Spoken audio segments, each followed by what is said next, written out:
हाँ जी बच्चों, good afternoon everyone. तो छुट्टी खराब कर दी मैंने आपके हैं।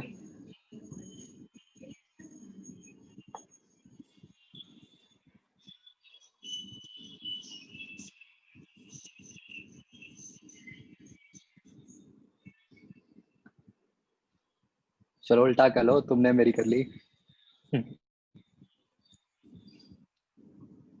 एक्चुअली मैंने देखा आपका कल का शेड्यूल तो आपका बड़ा हैवी सा था, तो मुझे लगा आज ही रख लेते हैं।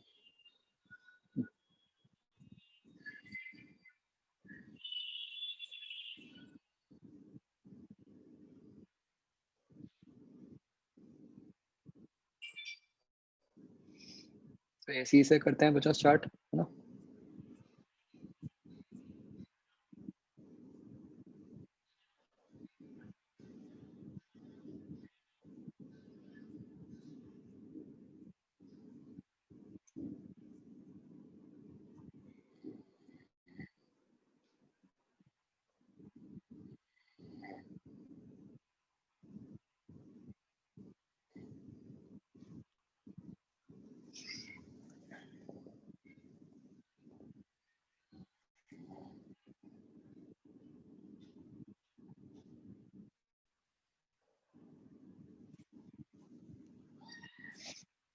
हाँ बच्चों,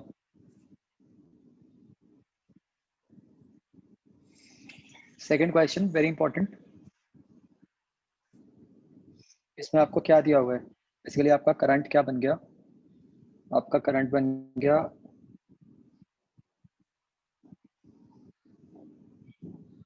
A plus B sine omega T,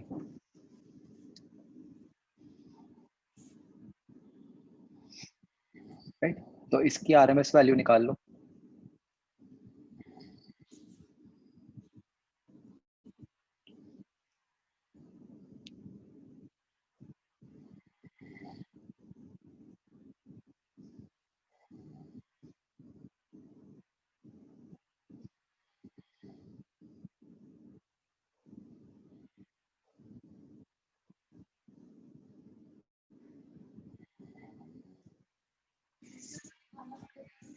fourth question में बेसिकली आपको सिमेट्री से आइडिया लग रहा है।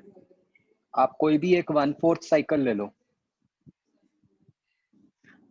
उसकी इक्वेशन लिखो। सिंपल स्ट्रेट लाइन की इक्वेशन आएगी, उस पे आरएमएस वाला रिजल्ट अप्लाई कर दो। Integration, no you will not multiplied by 8। आप ग्राफ से आपका आइडिया लग रहा है कि आरएमएस वैल्यू तो सेम ही आएगी, चाहे आप हाफ साइकिल की निकालो, चाहे 1/4 की निकालो, चाहे पूरे की निकालो। आरएमएस को एरिया से नहीं कर सकते।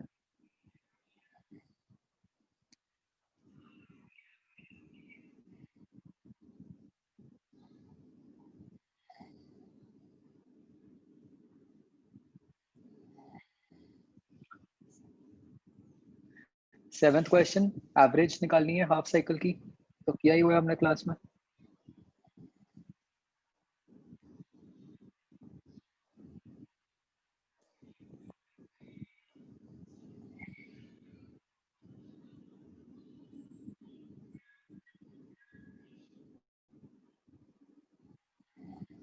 इसमें आपको कहा है time interval of t/2 seconds. Seventh में आपको ये नहीं गिवन कि कौन सा टाइम, आपको ये नहीं कहा कि 0 से t/2 लेना है। तो बेसिकली उन्होंने कहा है कि आप कोई भी साइन ग्राफ लो, उसमें टाइम लो t/2, तो वो तो डिपेंड करेगा ना कि आपने कौन सा t/2 टाइम लिया।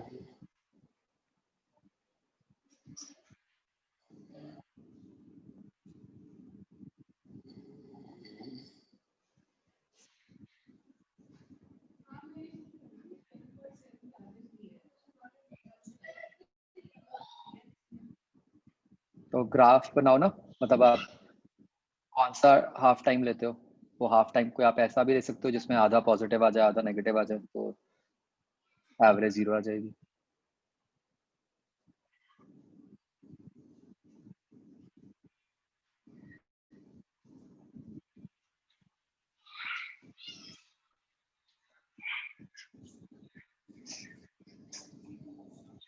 नाइन्थ क्वेश्चन,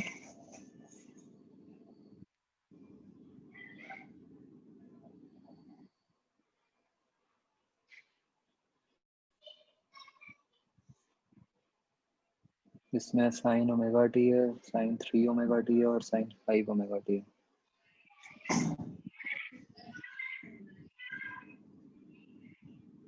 हमें उसकी आरएमएस वैल्यू निकालनी है।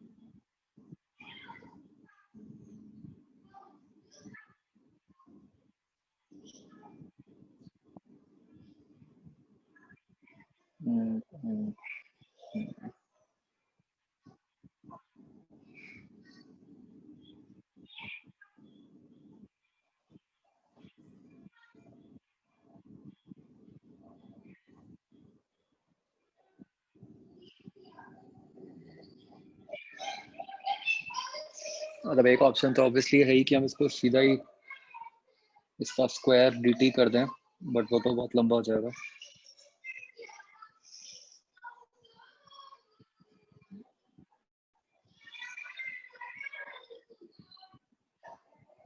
मतलब a प्लस बी प्लस सी का स्क्वायर।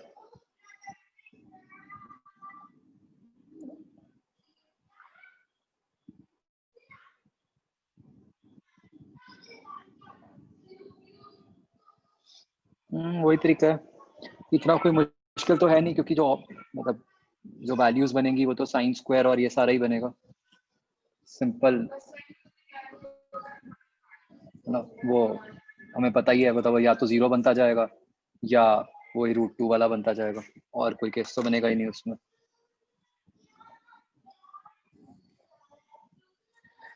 ट्रिग्नो से इसको सिंप्लीफाई कर सकते हैं बच्चों किसी तरीके से?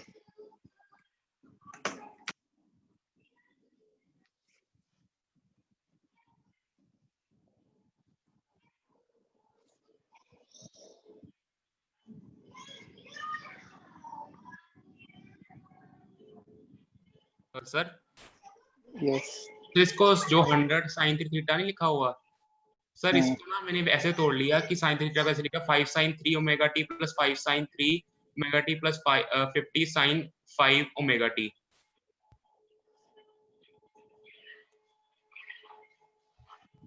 कैसे इसको 100 साइन 3 ओमेगा टी को कह रहे हो? हाँ, इसको ऐसे लिख सकते हैं ना, 50 sine 3 omega T plus 50 sine omega T, ऐसे करके तोड़ लिया मैंने। तो उसमें सर इस 5 sine omega T plus 5 sine 3 omega T में वो ट्रिग्नोमेट्रिक फंक्शन लगा के शायद कुछ बन जाए। फिर वो सेम एंगल बन जाएगा ना, तो उसको क्या करेंगे, √2 से डिवाइड मल्टीप्लाई करके उसको एक ही फंक्शन में कन्वर्ट कर देंगे ना। होगा कुछ, मतलब 50 से उसके साथ तो जुड़ जाएगा, बट एक और 50 की टर्म बन गई, मतलब ओवरऑल कितना की फायदा हुआ हमें? बच्चों ट्राई किया था?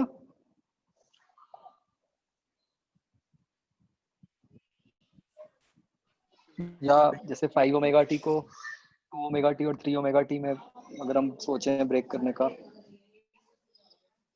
तो उससे भी होता है सिंप्लीफाई?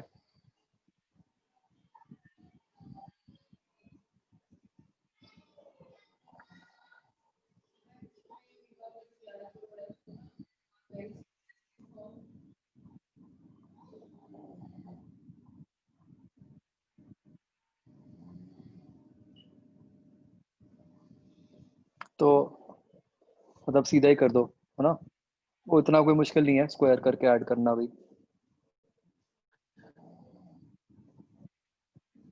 सर हम इनके सीधा स्क्वायर को नहीं ऐड कर सकते हर एक टर्म के? ना, मतलब ये तो स्क्वायर dt इंटीग्रेट होगा ना, और फिर रूट होगा। मतलब सबके 200 200 sign omega T square plus ये स्क्वायर फिर मतलब अपॉन dt ना ना फिर ना, इस सर पूरे जैसे का स्क्वायर होगा, a plus B plus C whole square होगा ना। सर जैसे सारे इकट्ठे 0 हो रहे हैं और फिर जब वो पॉजिटिव होंगे तब तब सारे इकट्ठे मतलब क्योंकि स्क्वायर करेंगे तो नेगेटिव वाले ऊपर ऊपर आ जाएंगे सारे, तो फिर अगर हम अकेले तो सबका हीटिंग इफेक्ट ऐड हो जाए।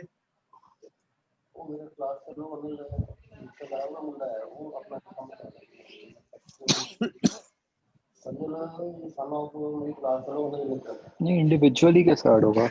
बट इंडिविजुअली तो स्क्वायर करने का कोई लॉजिक नहीं बन रहा ना। बिल्कुल। तो सारे इकट्ठे जीरो होंगे, तो फिर जब हम इनको स्क्वायर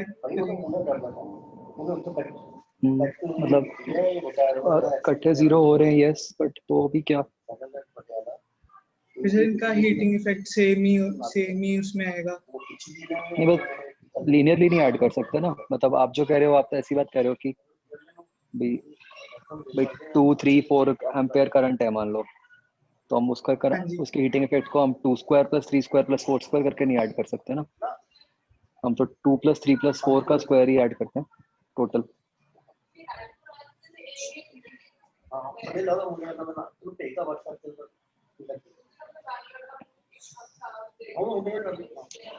बच्चों इस बार ना पेपर में ये एक खासियत थी आईआईटी के पेपर में, जब आपने सुना होगा कि बड़े लोगों ने कहा कि भाई हाँ पेपर टफ है और सब कुछ है,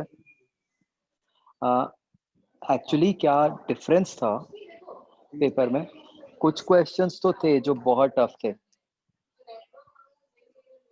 ठीक है, लेकिन जो questions so called conceptually easy थे उनमें कैलकुलेशन बहुत थी। मतलब जैसे ये जो 9th क्वेश्चन है ना, this is a perfect example of the type of questions जो आए थे, ठीक है।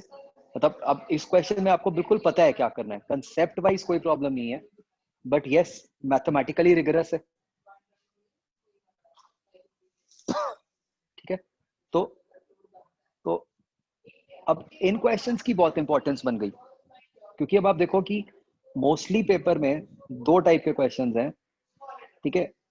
एक थोड़ा सा सेगमेंट तो हो गया, चलो जो इजी हो गया वो तो चलो करना ही करना है, बट जो हम उसके बियॉन्ड बढ़ते हैं, अब 2 टाइप के क्वेश्चंस हैं, या तो वो कंसेप्चुअली बहुत टफ हो गया, या कंसेप्चुअली टफ नहीं है लेकिन मैथमेटिकली रिगरस हो गया।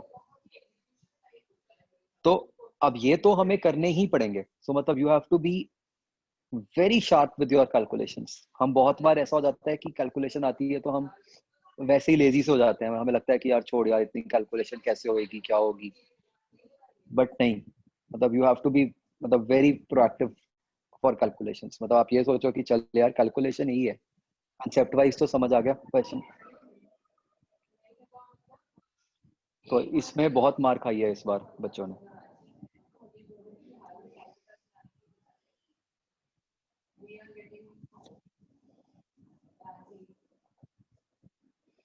ठीक है, बेसिकली ना what they have done is, ये ना आईआईटी के पेपर को और ज्यादा ओलंपियाड टाइप्स पेपर में कन्वर्ट कर दिया इन्होंने। जो ओलंपियाड स्टेज 2 होता है इन्फो, उसमें भी ऐसा ही होता है कि मतलब क्वेश्चन कंसेप्चुअली भी टफ होता है और मैथमेटिकली भी टफ होता है।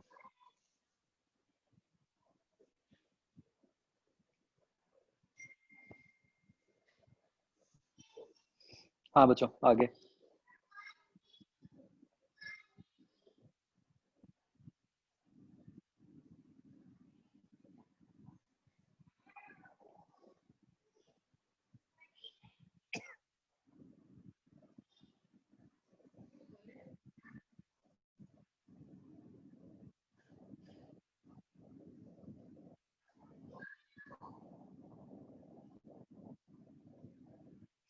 बी पार्ट में है कोई डाउट बच्चों?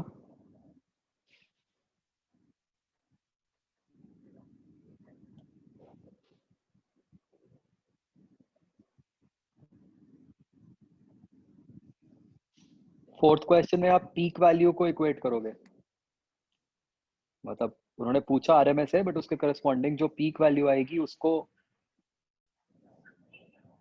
इलेक्ट्रिक फील्ड से इक्वेट करोगे जो डाइलेक्ट्रिक स्ट्रेंथ दी हुई है।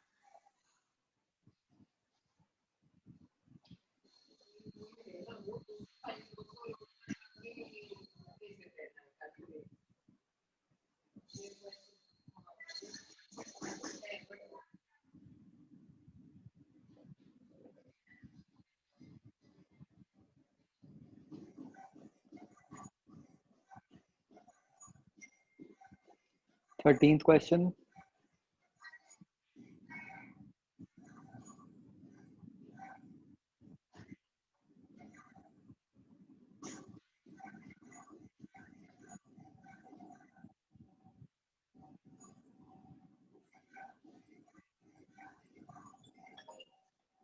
तो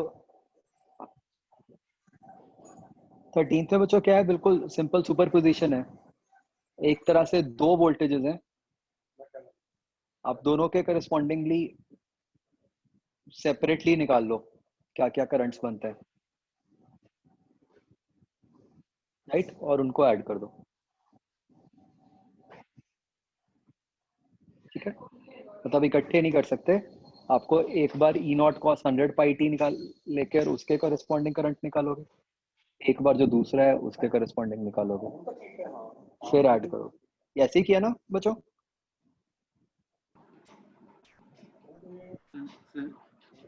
यस।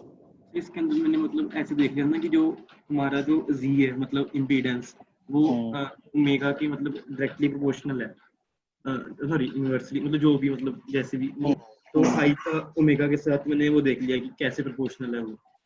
तो 100 का मतलब हमने सिर्फ I1 और I2 कंपेयर करना है, तो I1 की जैसी प्रोपोर्शनलिटी होगी मतलब 100 500 वाला जैसे कम होगा 100 वाला ज़्यादा, वैसे देख लिया। हाँ बिल्कुल देख सकते हो आप,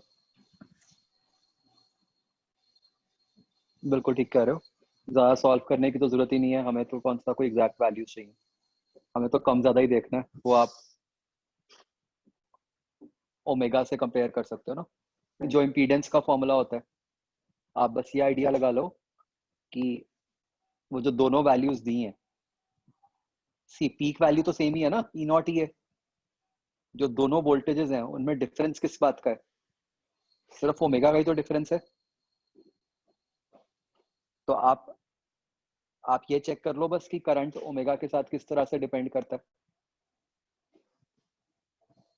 एक आरसी सर्किट में, उससे बस आपको आइडिया लग गया।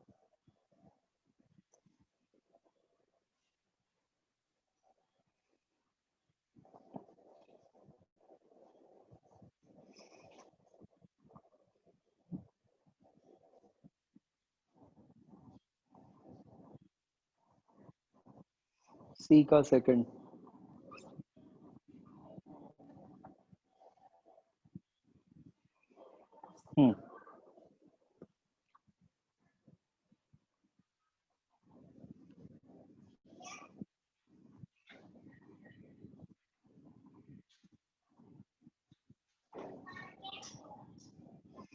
बी का फर्स्ट,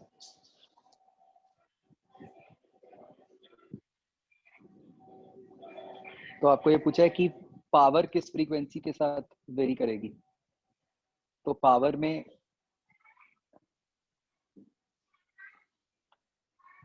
ई और आई दोनों आ जाते हैं ना, तो उसमें 2 ओमेगा बन जाएगा, बिल्कुल जैसे हम एसएचएम में करते थे कि एनर्जी कैसे वेरी करेगी,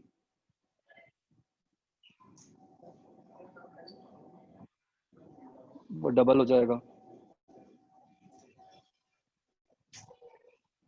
हाँ स्पर्श क्लियर हुआ?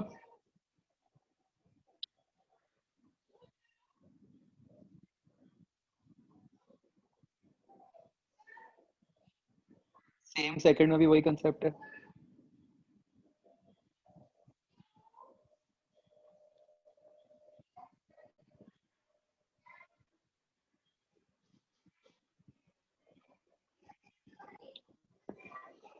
सी का बच्चों सेकंड, बस इसमें ये ध्यान रखना है, आपको पूछा है एवरेज इलेक्ट्रिक फील्ड एनर्जी, ये आई थिंक अब तो आपको आइडिया लग गया होगा।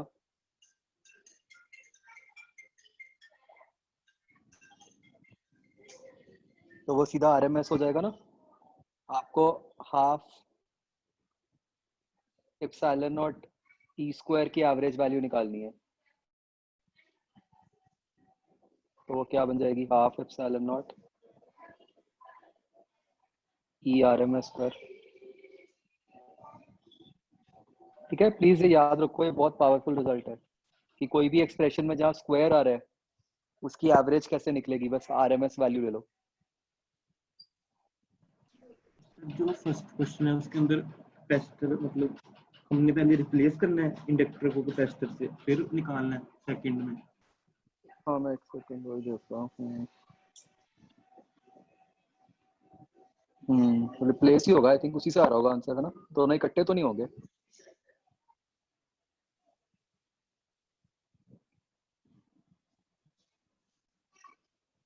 ये मैं तुम्हारा लैंग्वेज से उतना क्लियर नहीं हो रहा।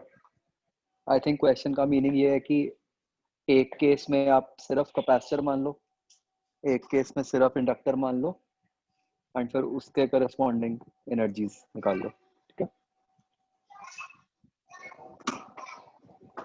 सर हमने एवरेज एनर्जी स्टोर्ड 0 नहीं पढ़ा था एक टाइम पीरियड में?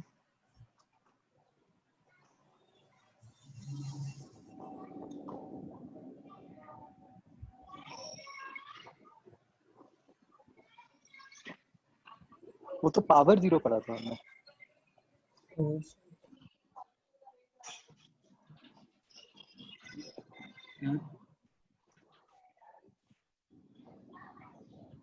सर यस, सर इसके अंदर आपने वो वाला फॉर्मूला क्यों लगाया, हाफ ई नॉट ई, वो वाला वो नहीं लगाएंगे हाफ सी वी स्क्वायर का, फिर half C V R M S square?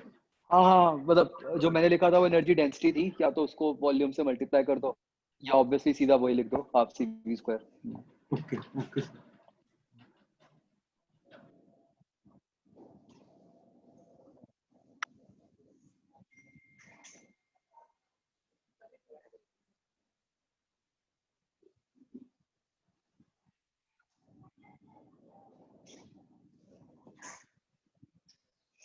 हाँ बच्चों, आगे।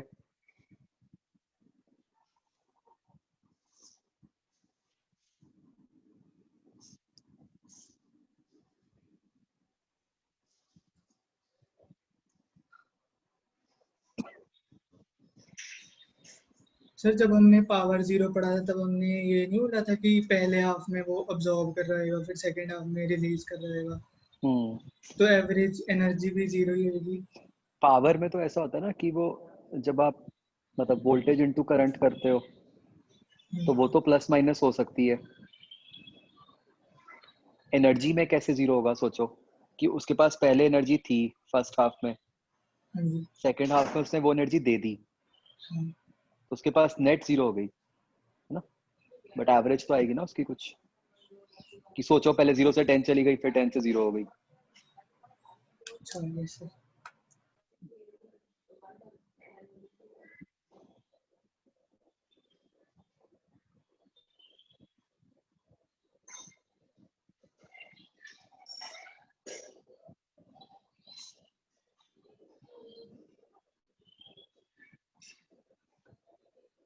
ट्वेल्थ क्वेश्चन,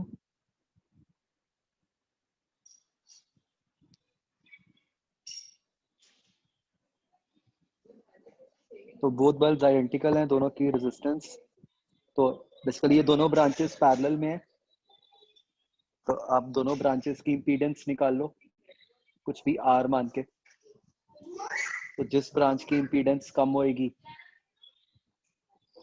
उसके करस्पॉन्डिंग वहाँ करंट ज्यादा होगा, तो वहां पे बल्ब ब्राइटर ग्लो करेगा, आई स्क्वायर आर ज्यादा होगा।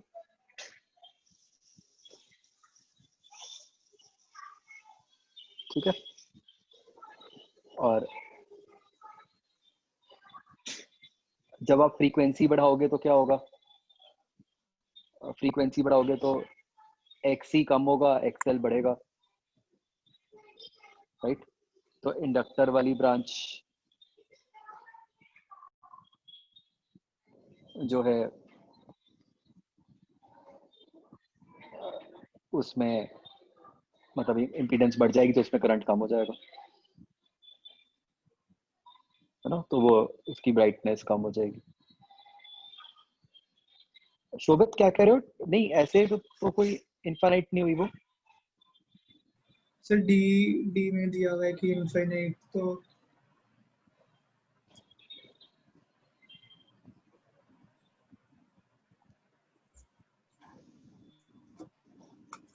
नहीं मतलब क्या एक्सेल वाली ब्रांच की मतलब ये क्या एक्सेल की वैल्यू बहुत बड़ी आती है कंपेयर टू एक्सी?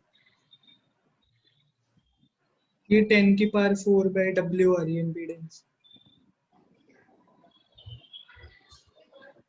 नहीं मतलब दोनों की कंपेयर करें ना, एक की वैल्यू से तो हम कुछ नहीं कह सकते। एक्सी एक्सेल कंपेयर करके क्या कंपेरेबल आते हैं या क्या आता है?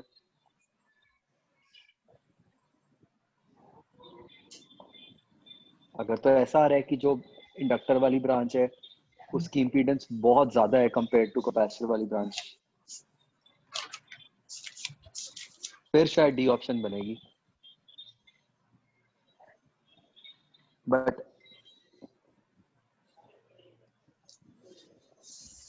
आई थिंक डी तो बनेगी नहीं, मतलब कुछ ना कुछ तो करंट जाएगा ही ना दोनों में, मतलब तो हम ये तो गिवन कह ही नहीं पाएंगे कि ओनली B2 विल ग्रो, तो नहीं बनेगा।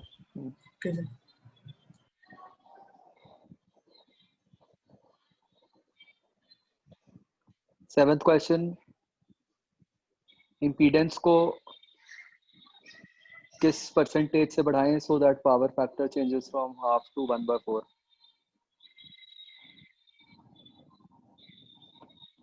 तो पावर फैक्टर जो होता है cos पाई R/Z, उन्होंने दे दिया कि R कांस्टेंट है,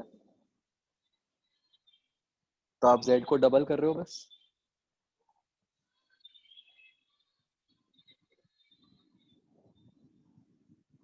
आगे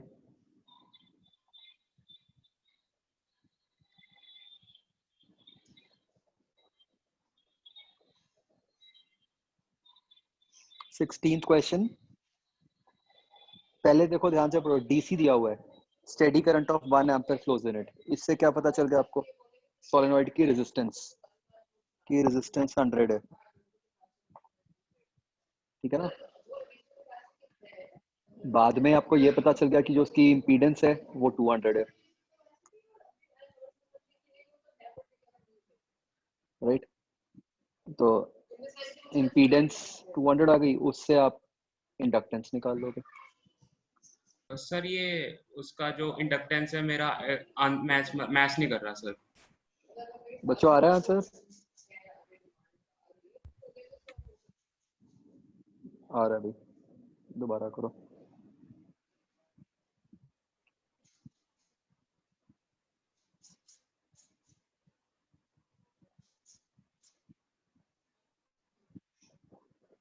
आगे भाई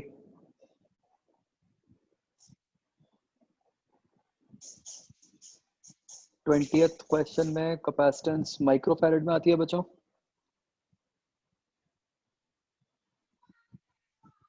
ओके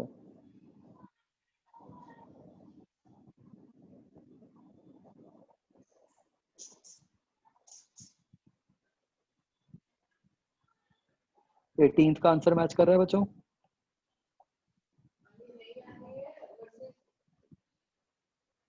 ये 10 डिग्री है, 37 डिग्री है बच्चों? नहीं 330 370 होगा, हाँ ठीक है।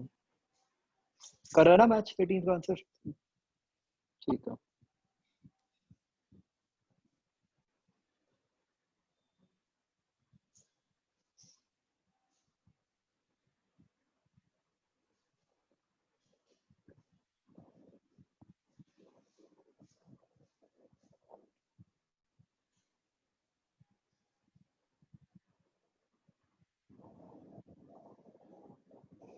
फोर्टीन्थ क्वेश्चन देख लो बच्चों एक बार, इस टाइप के भी इंपॉर्टेंट होते हैं क्वेश्चंस।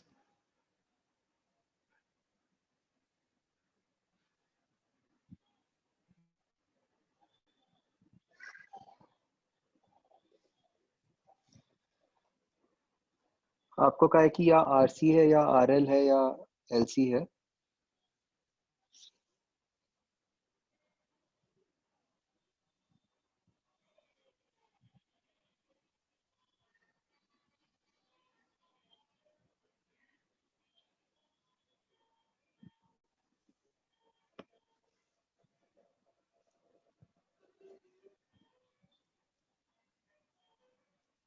अच्छा बच्चों, एक इस क्वेश्चन से इन जनरल मतलब कंसेप्ट, क्या आपको ये बात क्लियर है कि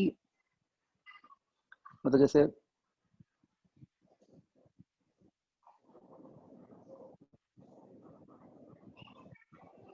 ये कोई ग्राफ दिया हुआ है, ठीक है, मतलब अगर मैं कहूं कि आप मान लो इसका फेज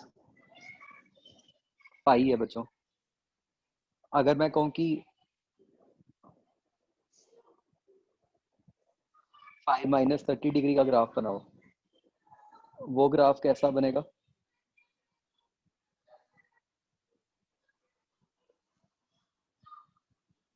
मतलब कैसे शिफ्ट कर देते हैं हम ग्राफ को? अगर माइनस है तो ग्राफ उतना राइट को शिफ्ट कर जाएगा, राइट?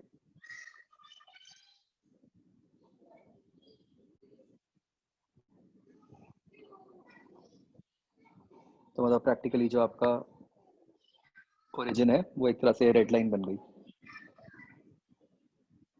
है ना?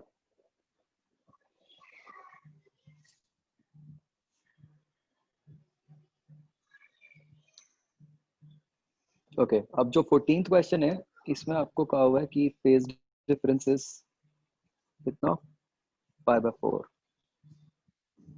तो मुझे एक बार बताओ ए और सी में से कैसे डिसाइड किया?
हाँ जी, तो वो देखो उन्होंने ग्राफ क्लियरली दिखाया हुआ है ना? तो जो लेफ्ट को ग्राफ है मतलब कि एक ग्राफ लेफ्ट को है, एक ग्राफ राइट को है। तो कौन सा ग्राफ मतलब लीड क्या कर रहा है, करंट या वोल्टेज? करंट लीड कर रहा है, राइट? तो जो लेफ्ट को होता है वो लीड कर रहा है। उससे हमें क्लियर हो गया कि ए और सी में से फिर ये ए बन गया।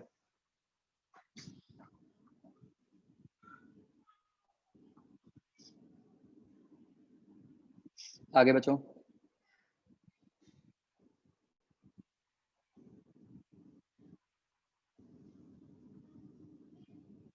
पार्ट डी के फर्स्ट का आंसर आ रहा है बच्चों?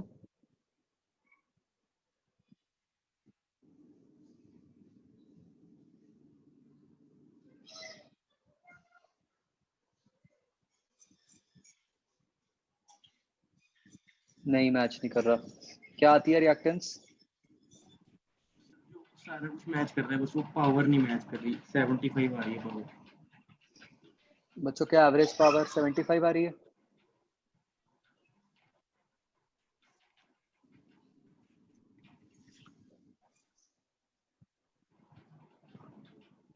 ये ना ठीक वही है। वाला केस बन रहा है, वो जो हम करते होते हैं ना कि I0/√2 वाला जो केस होता है, वो हाफ पावर वाला वो। ठीक है।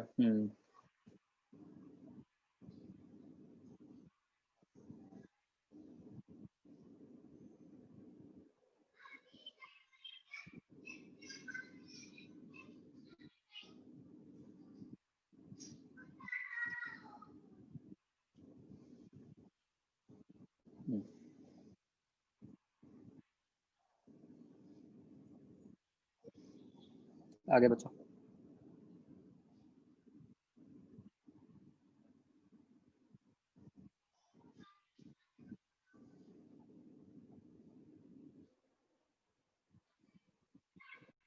सी ऑप्शन का मतलब है कि वोल्ट कैपेसिटर की वोल्टेज और इंडक्टर की वोल्टेज में 180 डिग्री का फेज डिफरेंस है।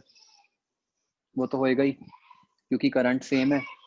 एक में वोल्टेज लैग करती है, एक में लीड करती है।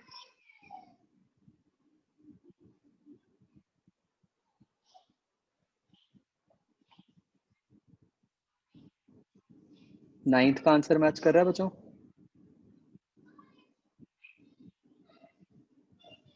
कर रहा है भाई। हाँ बच्चों, 3B।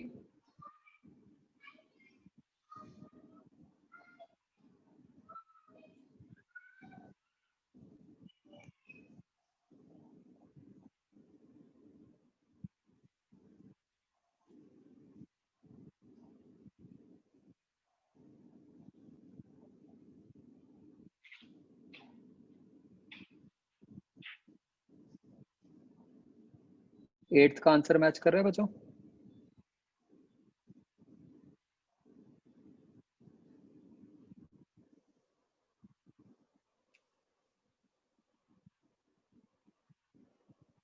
नहीं, आई थिंक एट्थ नहीं। 6 × 10⁵ कौन सा क्वेश्चन हुआ?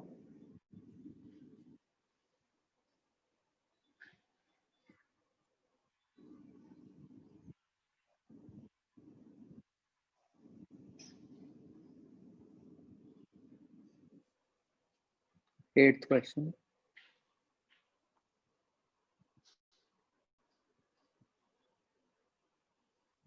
अच्छा, डी पार्ट का। डी के एट्थ का बच्चों आ रहा है आंसर? ओके, दोबारा ट्राई करना। सेवेंथ तो हमने किया ही था क्लास में, देखो।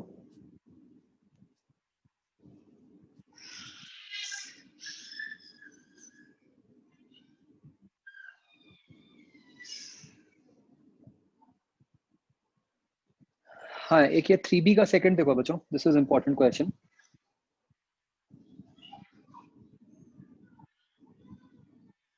हमें टाउन की रिक्वायरमेंट बता दी, ट्रांसमिशन लाइन की पावर बता दी,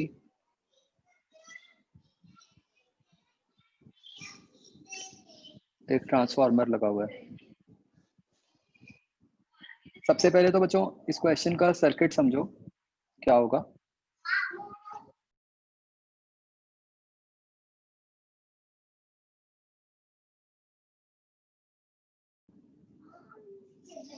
तो इसका देखो बच्चों सर्किट किस टाइप का बनेगा।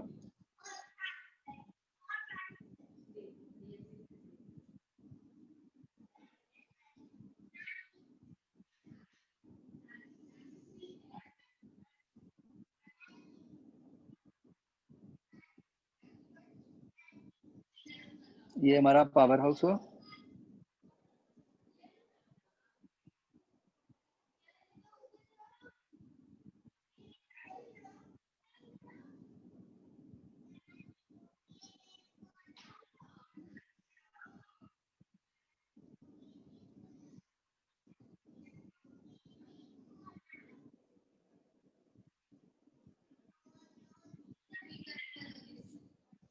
हमें दिया हुआ है कि जो पावर हाउस है वो 440 वोल्ट्स पे,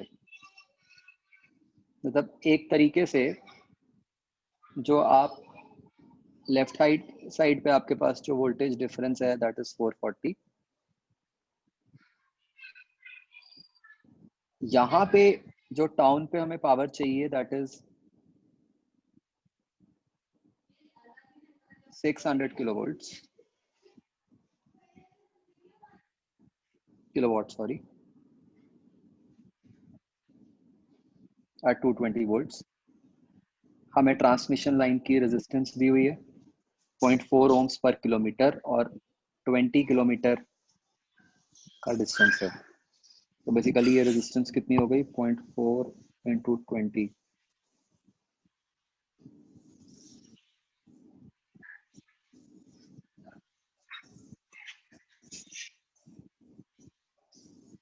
सर 8 ohms हो गई। यस सर ये हम मतलब इंटू 2 भी तो करेंगे क्या ये रेजिस्टेंस। क्यों? ये मतलब लाइन 2 बार नहीं है, मतलब एक वापस अभी तो आई है जाके। हाँ तो वैसे ही दिखाई है मैंने फिगर में। Yes sir.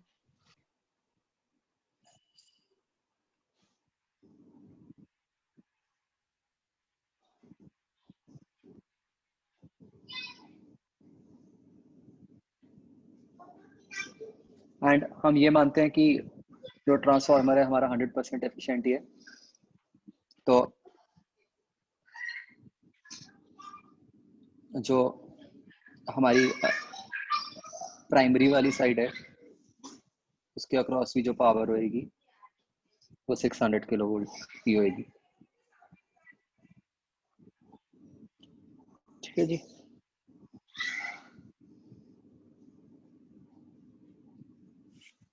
तो हमें ये बताना है कि loss in the form of heat कितना है और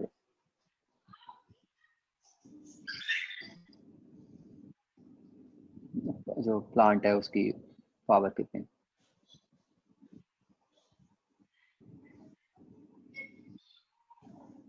तो बच्चों यहाँ से हम मान लेते हैं कि एक करंट आई फ्लो कर रहा है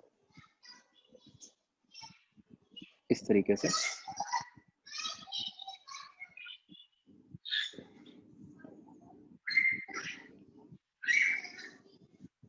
ठीक है। एंड हम ये मान लेते हैं कि जो हमारी प्राइमरी कॉइल है उसके अक्रॉस पोटेंशियल डिफरेंस कुछ भी V है। तो हमारी किरचॉफ इक्वेशन क्या बन गई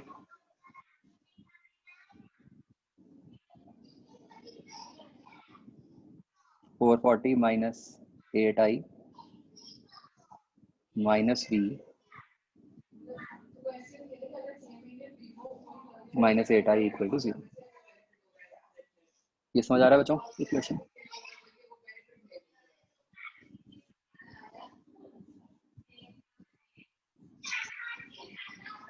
दूसरी इक्वेशन बनेगी V इंटू I, वो प्राइमरी कॉइल के अक्रॉस इज 600 किलोवाट। इसको आप इसके अंदर पुट करोगे उससे आपके पास I निकल आएगा। एक बार आपके पास I आ गया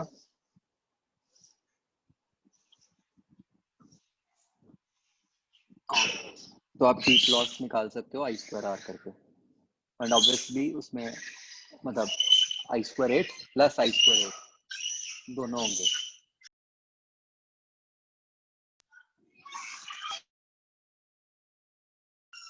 ठीक है जी। तो और जो पावर होएगी इसकी प्लांट की वो भी इंटू आई हो जाएगी, मतलब 440 इंटू आई। यहाँ पे बच्चों आप ये 3000 से हो सकता है कंफ्यूज हो, ठीक है। ये बताओ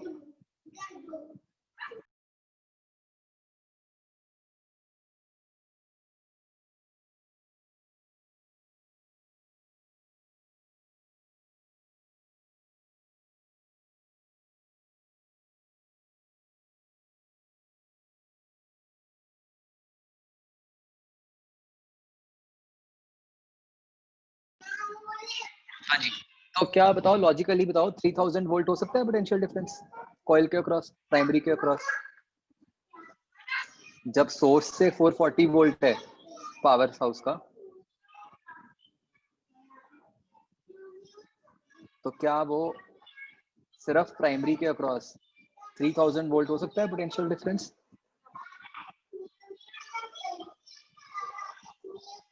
नहीं हो सकता ना। ये बेसिकली क्या होता है, ये ना हमें कंफ्यूज करने के लिए दिया होता है आपको। ये सिर्फ ट्रांसफार्मर की रेटिंग होती है कि भाई ट्रांसफार्मर जो हमने लगाया हुआ है वो 3000 से वोल्टेज को भी 220 तक कन्वर्ट कर सकता है, ठीक है। तो ऑब्वियसली हमारे केस में तो वोल्टेज 440 तो टोटली थी, तो 440 से तो कम ही बनेगी, तो ये ट्रांसफार्मर काम कर देगा, ठीक है। तो उसका कोई रोल नहीं था, समझ गए? यस। फिर इसके अंदर जो हमने जो प्लांट को पावर देनी पड़ेगी वो तो हीट लॉस प्लस जो हमें चाहिए वो है ना। Okay okay sir. Which is nothing but 440 into I, तो अपने आप वही आएगी सेम वैल्यू।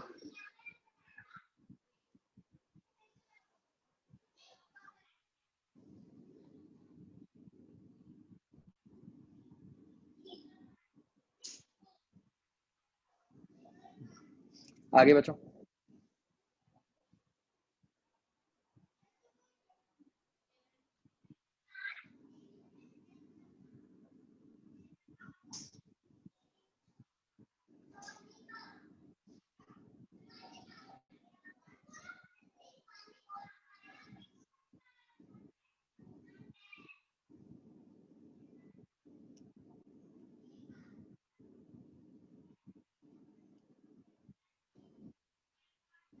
ए कैसे आएगा 13th का?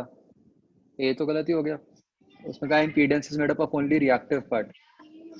रेजोनेंस में तो सिर्फ रेजिस्टिव पार्ट की होती है ना इम्पीडेंस, रिएक्टिव पार्ट की थोड़ी होती है।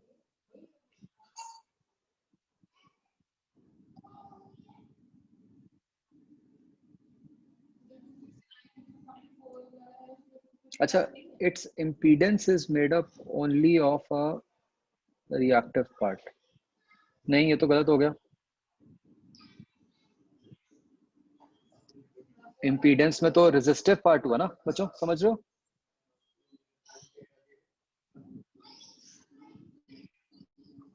तो 13th में ऑप्शन नहीं आएगी।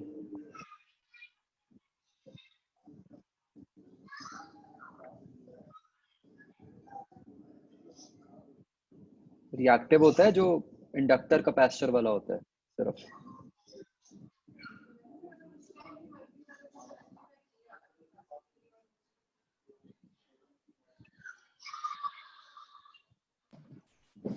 फिर इसके अंदर सी ऑप्शन आएगी।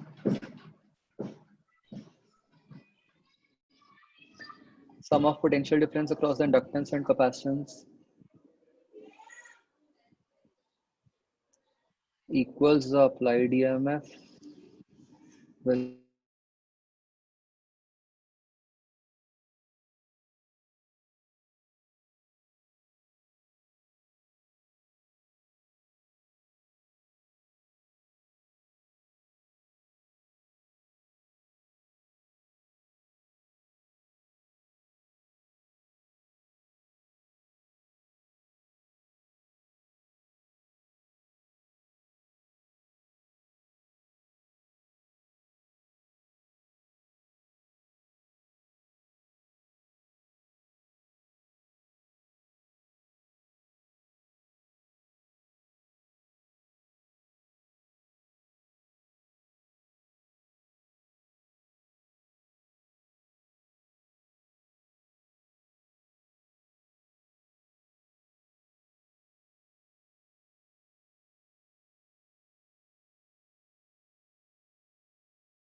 हाँ बच्चों, ये हम 13th के सी की बात कर रहे थे।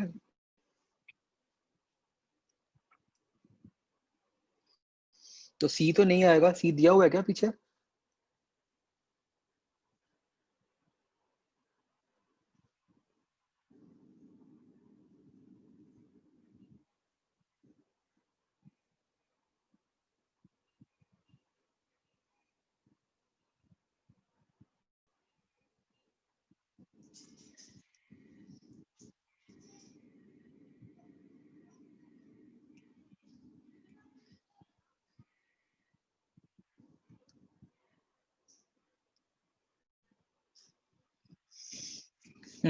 तो सी तो नहीं आएगा, डी आएगा।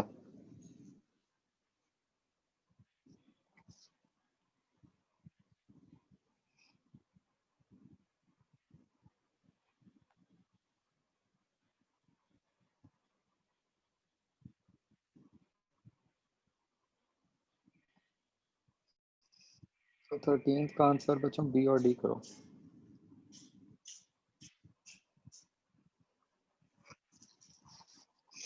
आगे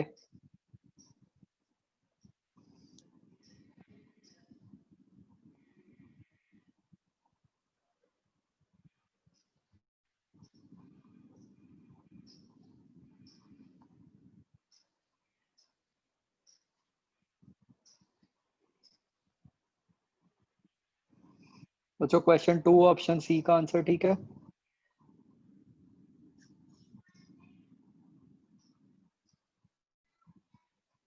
ठीक है,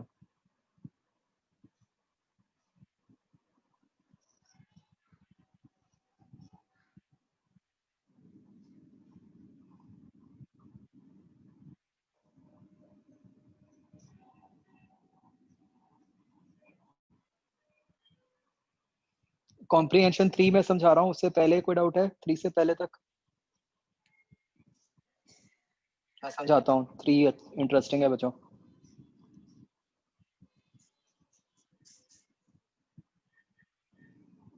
एट्थ में तो बस आई स्क्वायर आर इंटू टी करना, दिया हुआ है रेजोनेंट कंडीशन।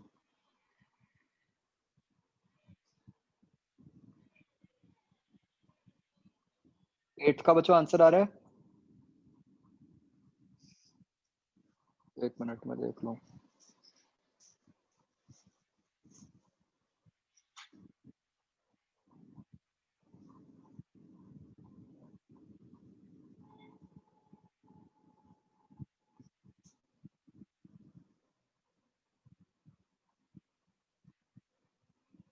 नहीं, इसमें तो सोर्स की वोल्टेज ही नहीं दिख रही मुझे।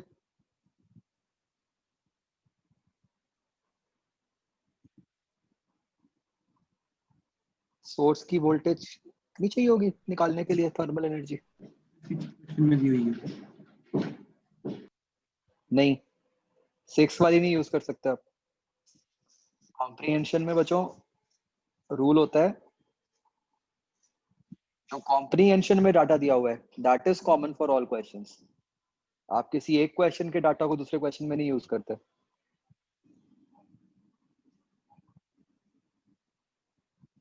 सर फिर तो 7th का भी नहीं आ सकता। हाँ, फिर आइडियली 7th का भी नहीं आना चाहिए। वो लेकिन फिर इन्होंने दिया हुआ है उसका हाँ, तो 6 यूज स्पेसिफाइड होना करके। चाहिए। नहीं बच्चों, स्पेसिफाइड होना चाहिए, मतलब क्वेश्चन वाली नहीं इनलेट। यूज कर सकते? ना क्वेश्चन वाली नहीं यूज कर सकते? ना,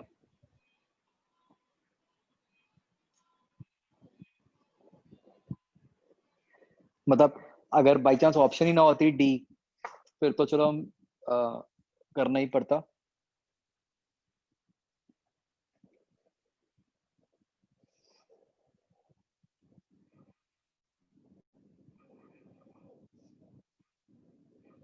ठीक है, तो एनीवेज बच्चों आपको निकालना तो आता ही है, मतलब थोड़ा सा एम्बिगुअस केस हो गया है ना, मतलब ये मेंशन्ड होना चाहिए था।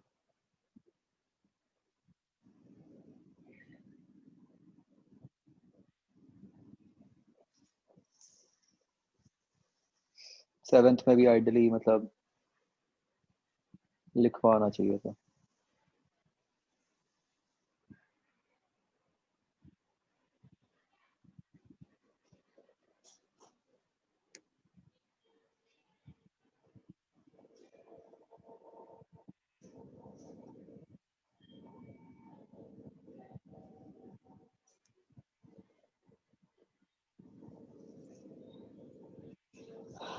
ओके, कॉम्प्रिहेंशन 3 देखो बच्चों, वेरी इंपॉर्टेंट।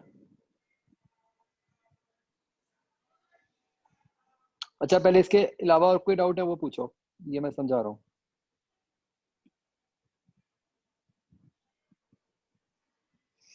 इंटीजर में कोई डाउट है?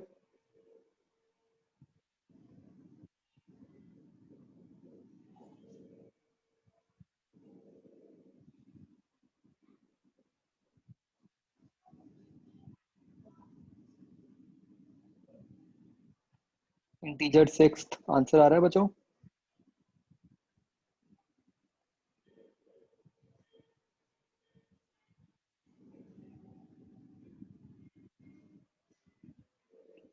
Late me see. Voltage across resistance, capacitance and inductance is 10 each.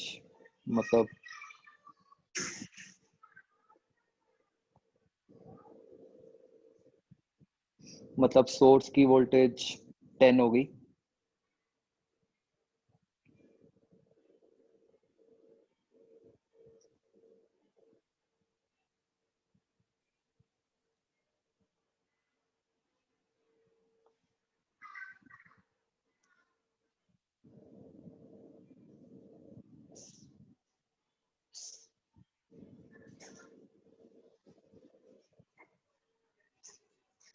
Six देख ही लो।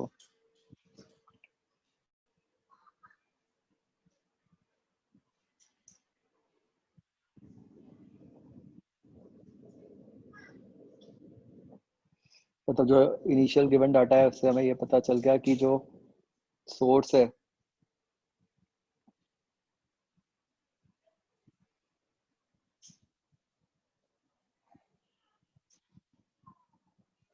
उसकी वोल्टेज 10 हो गई।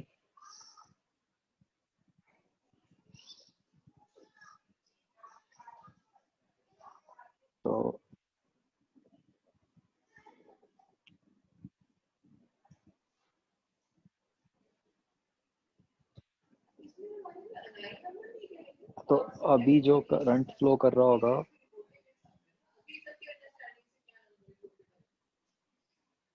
that will be 10 by R and IXL is 10.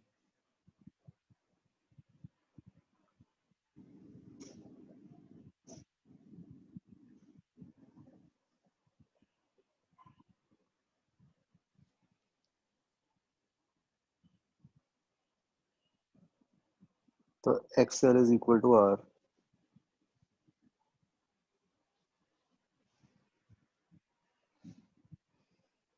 तो अब वोल्टेज अक्रॉस इंडक्टर क्या हो जाएगी? 10 upon root of XL square plus R square into XL।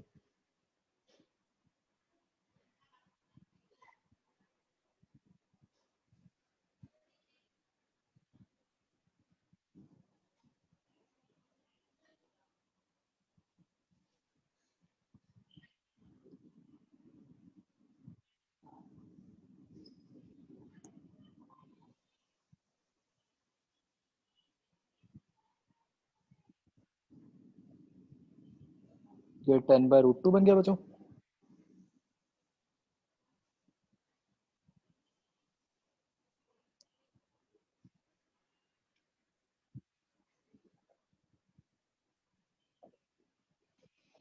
अच्छा, इन्होंने इसको लिख दिया 10 की पावर x।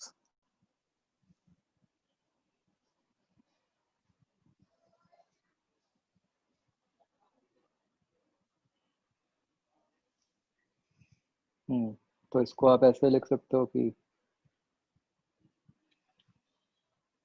10 की पावर x माइनस 1 is 2 की पावर minus half.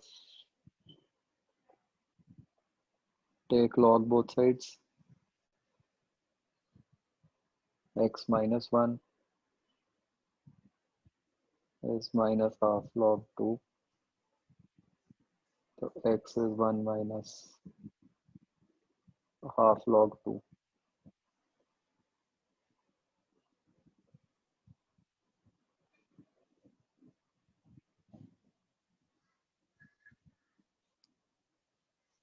नहीं तो ऑब्वियसली, अरे एक मिनट, मैंने वैसे हाँ क्या पूछा, वोल्टेज अक्रॉस इंडक्टेंस मैंने लिखा तो ठीक है ना।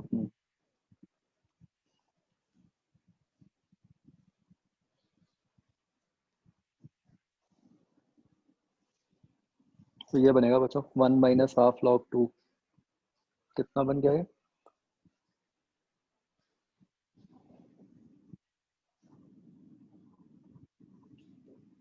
लॉग 2 क्या होता है? 0.3 होता है ना?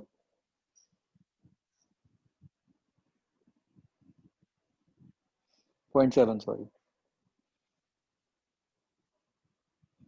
तो 0.85 बन जाएगा है ना अप्रोक्सीमेटली।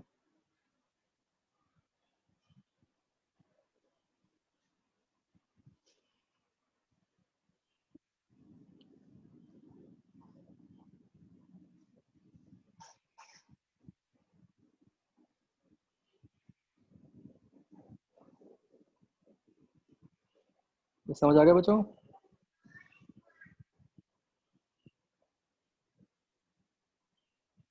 मुझे नहीं पता लॉग 2 क्या होता है भाई। ये 0.7 लॉग 2 होता है, ln 2 होता है?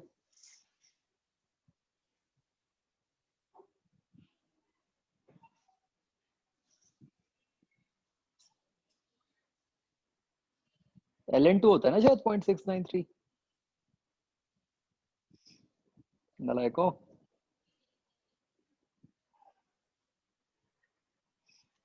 क्या होता है लॉग 2?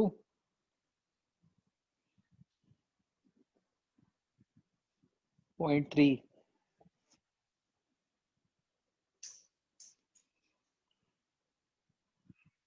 हाँ 0.3 हो गया ना, तो 10 माइनस हाफ लॉग 2 क्या बन जाएगा? 0.85 ही बना। हाँ ठीक है, सॉरी।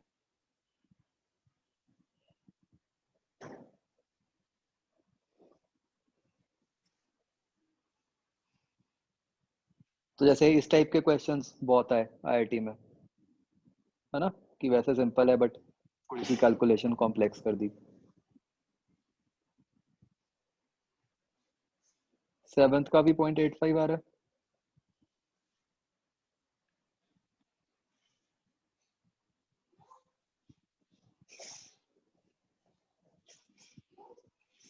आई थिंक पीछे उन्होंने ना इंटीजर के हिसाब से दिए होंगे,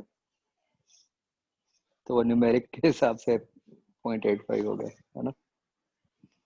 इंटीजर होता तो फिर 1 बन गए होंगे।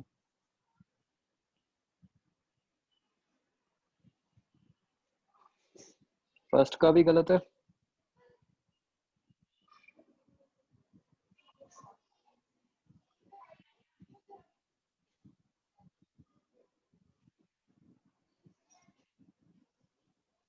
फर्स्ट का बच्चों ठीक है, गलत है?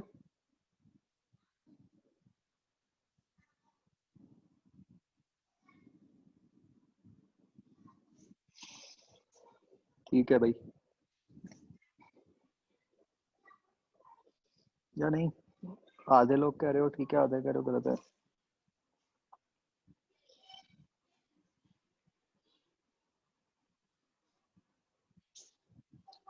एवरेज वाला बता देता हूँ मैं। 4 + 4 - 2, एवरेज 2 है।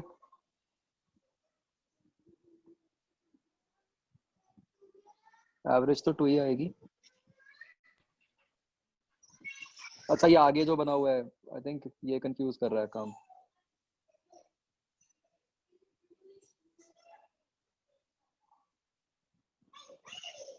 ये ऐसे है बच्चों, ये आगे भी है शायद।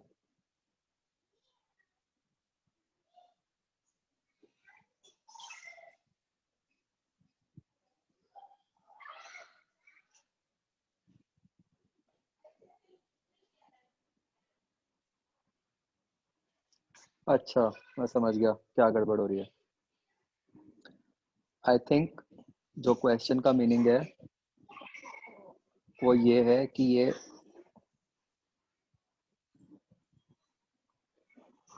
इस तरीके से पीरियोडिक है ग्राफ, इज इट?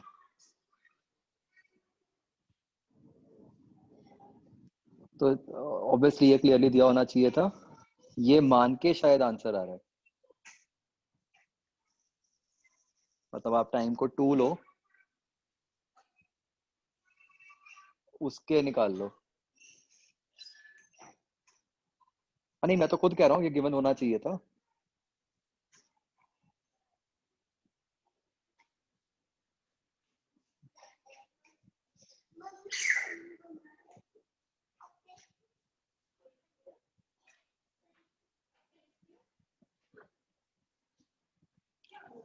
बच्चों व्हाट अबाउट 8th क्वेश्चन, इसका आंसर मैच कर रहा है?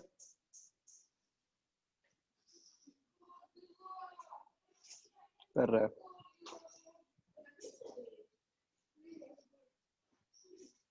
ओके चलो, ये बच्चों कॉम्प्रिहेंशन 3 देखो।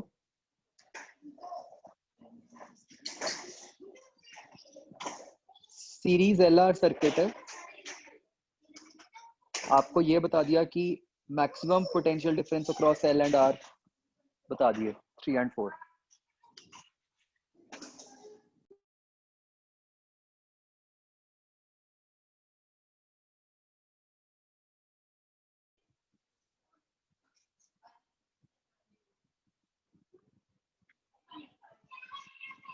हाँ, इंटीजर 1 का फिर एवरेज 1 बन जाएगी ना, अगर आप टाइम 2 ही लोगे तो देखो एरिया 2 बन जाएगा और टाइम भी 2 बन गया।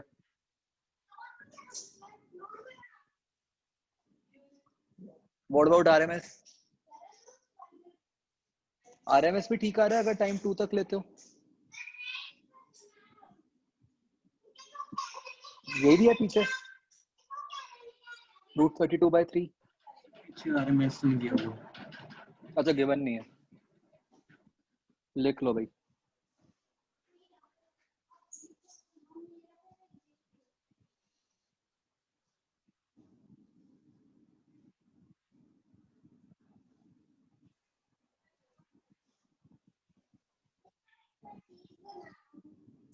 ठीक है, अच्छा अब बच्चों कॉम्प्रिहेंशन 3 देखो। एलआर सर्किट है,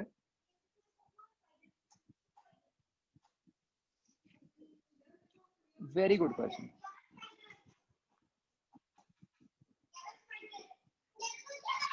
अच्छा नॉर्मली जो एलआर सर्किट होता है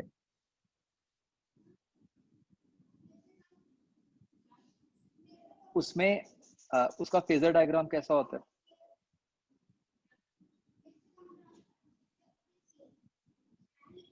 अगर हम जनरली बात करें एलआर सर्किट तो उसका कुछ ऐसा होगा कि हमने मान लो ये करंट दिखाया,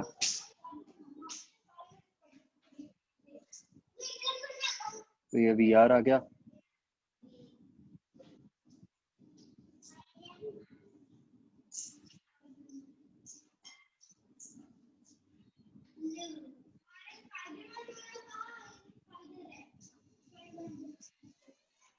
ऐसा आ गया है ना,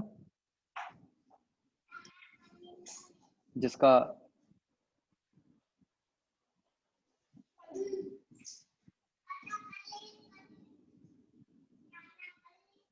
ऐसे रिजल्टेंट बन जाएगा।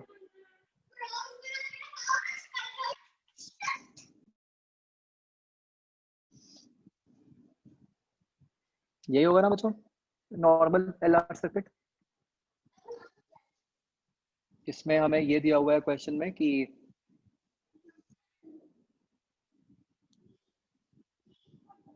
इंडक्टर वाले का 3 है, रेजिस्टर वाले का 4 है।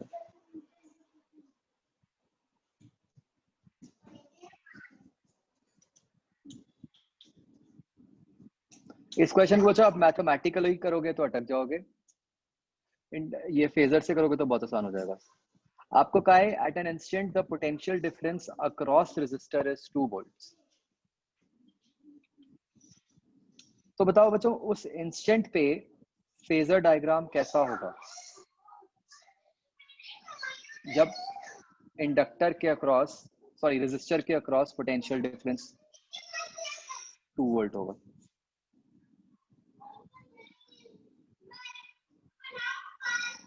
बेसिकली रेजिस्टर वाला फेजर इस तरीके से होना चाहिए कि उसका y component should be equal to 2, isn't it?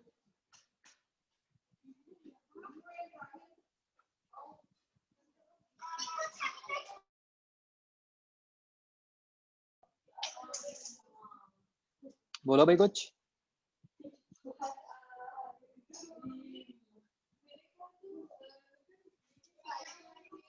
तो जो हमारा फेजर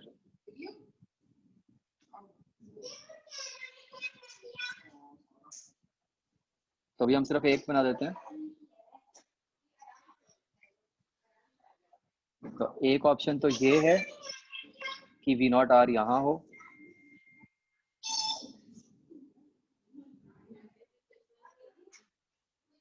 दूसरी ऑप्शन ये,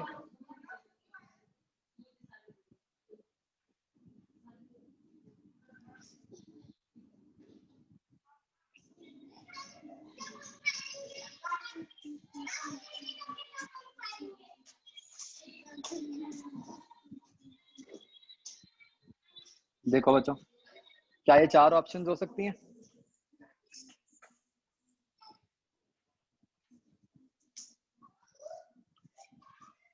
सॉरी ये 60 होएगा, मैंने गलत कर दिया।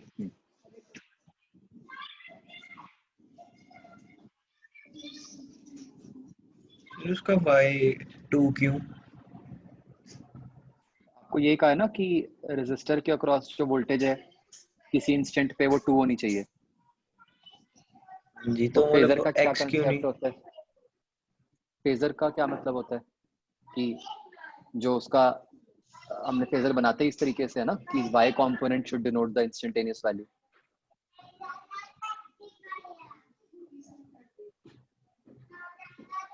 ऐसा क्यों करते हैं फिर? फेजर्स हमने डिफाइन इस तरह से किए हुए हैं।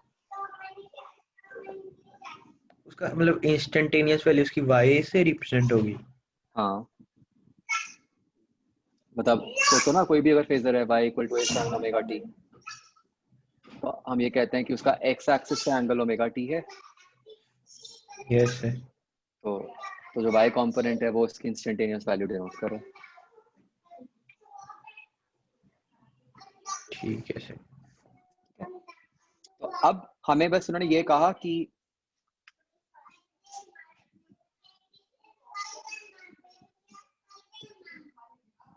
भाई 2 होनी चाहिए इंस्टेंटेनियस। तो इन चारों में से कोई भी फेजर हो सकता है अब V नॉट वाला। अब इसके करस्पॉन्डिंग हम V नॉट L का बना सकते हैं।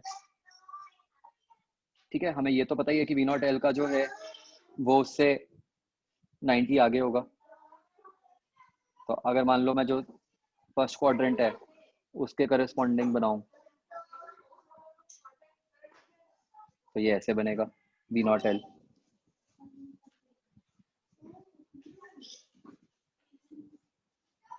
नहीं मतलब हाँ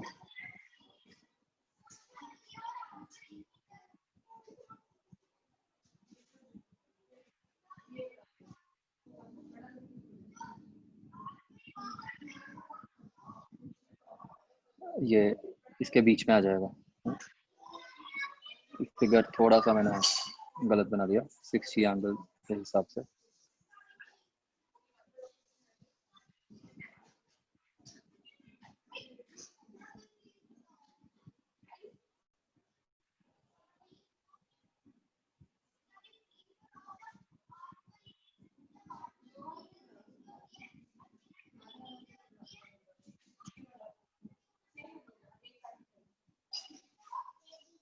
ठीक है, तो इसके करस्पॉन्डिंग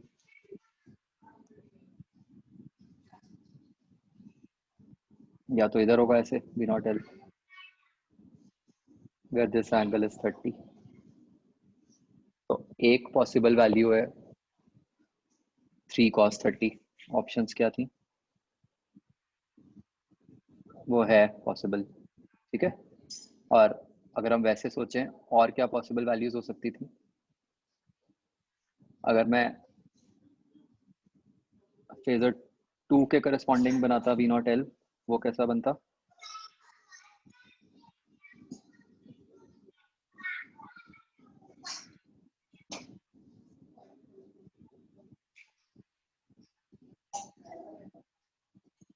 फेजर 2 का ये वाला एंगल 30 है।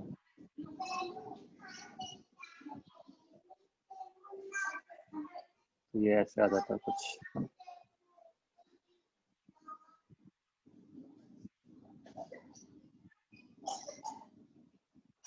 तो ये भी 3 cos 30 बन रहा है।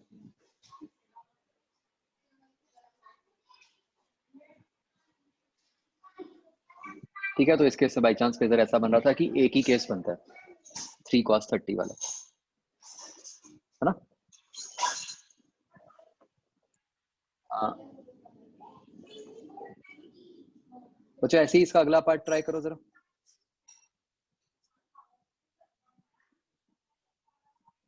At the same instant, the magnitude of potential difference across the AC source. तो इंस्टेंटेनियस पूछा है आपको।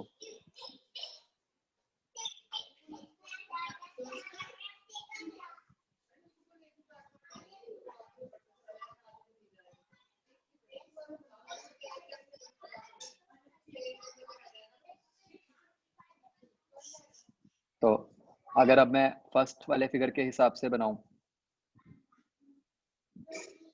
देखो मुझे लेफ्ट वाले फिगर से बच्चों ये पता है कि जो सोर्स वोल्टेज का एंगल बनेगा वो रेजिस्टर के साथ 37 डिग्री बन रहा है।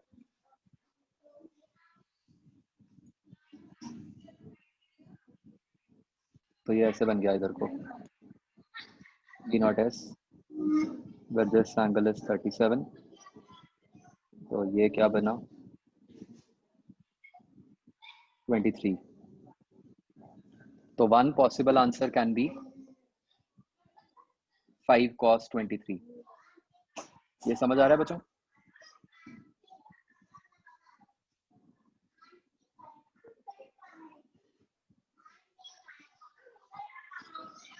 और सेकंड वाले केस से देखना क्या बनता है।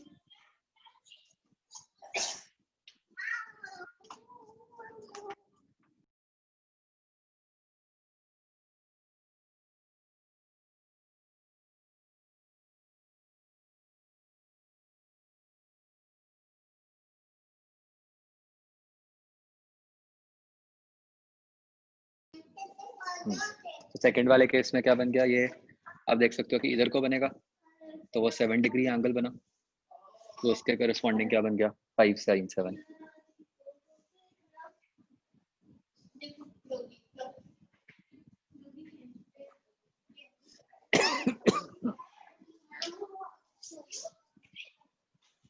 तो ये आप देख सकते हो कि सोर्स वोल्टेज की वैल्यू अलग अलग आ सकती है ना, डिपेंडिंग अपॉन आपने कौन सा फेजर लिया।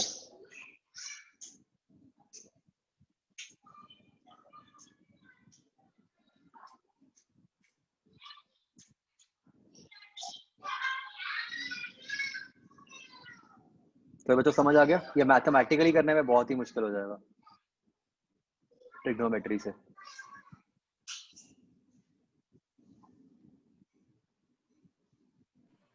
सर जब R के अक्रॉस पोटेंशियल डिफरेंस मैक्सिमम हुआ तो उसके अक्रॉस करंट मैक्सिमम हुआ, तो फिर di/dt जीरो होने से जो L के अक्रॉस पोटेंशियल डिफरेंस जीरो हुआ, तो ये नहीं कह सकते कि जो AC सोर्स है उसकी मैक्सिमम वोल्टेज R के अक्रॉस वाली मतलब 4 वोल्ट है। कुछ गलत कह गए आप। ये तो हम वो कर रहे हैं ना, यहाँ तो हम जो करंट वेरी कर रहा है वो क्यों कर रहा है, क्योंकि वो साइन ओमेगा टी की टर्म है, उस कारण से कर रहा है।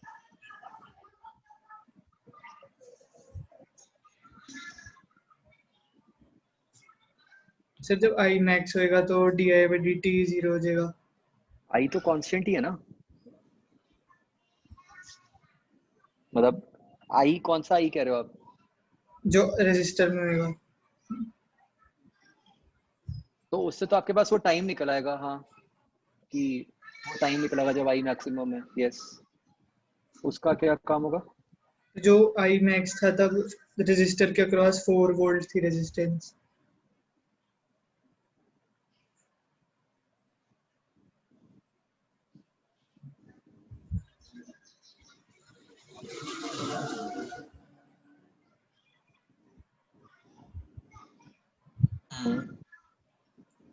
तो वो जो ये हम ये नहीं कह सकते कि जो सोर्स था उसकी वो 4 वोल्ट थी उसकी मैक्सिमम में,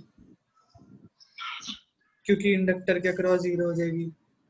नहीं, वो तो आप कुछ डीसी को मिक्स कर रहे हो एसी के साथ। इस केस में तो जो हमारा करंट होता है आई, हाँ जी, जो मतलब आई नॉट होता है, वो तो V naught over root XL square plus R square होता है ना।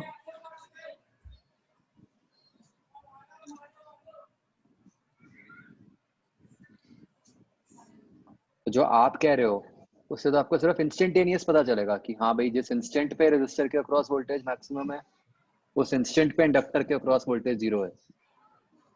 सिर्फ इतना पता चला, उससे और तो कुछ नहीं पता चला। हाँ जी।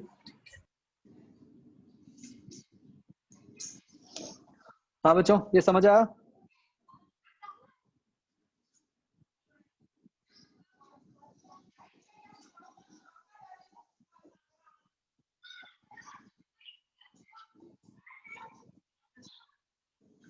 ओके बच्चों, एक आपने क्वेश्चन दे रहा हूँ, ये ट्राई करना।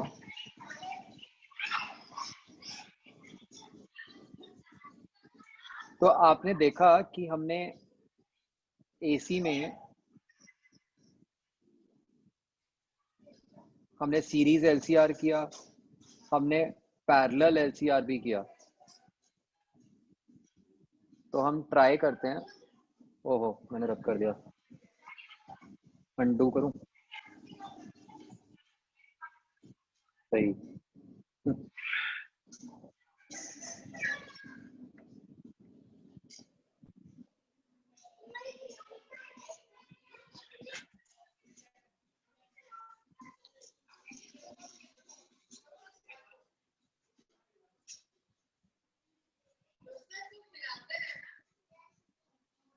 अच्छा, अरे एक सेकंड, ये लास्ट पार्ट के लिए भी फेजर चाहिए होगा।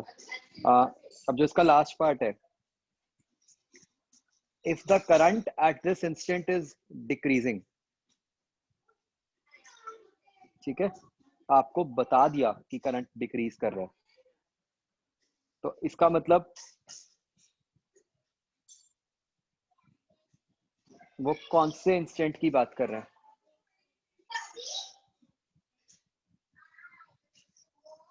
कौन से वाला फेजर लूं मैं, 1 या 2?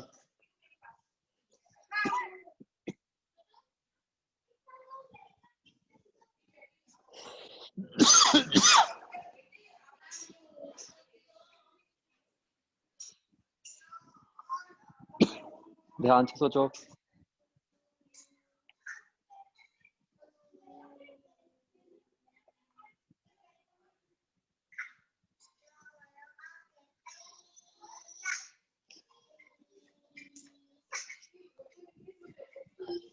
भाई करंट डिक्रीजिंग है तो इसका मतलब है कि रेजिस्टर के अक्रॉस पोटेंशियल भी डिक्रीजिंग होना चाहिए। तो मतलब जो रेजिस्टर वाला फेजर है उसका वाई कंपोनेंट कम हो रहा होना चाहिए, है ना? तो 1 और 2 में से किस केस में वाई कंपोनेंट कम हो रहा है? रेजिस्टर वाला, 2 वाला, है ना?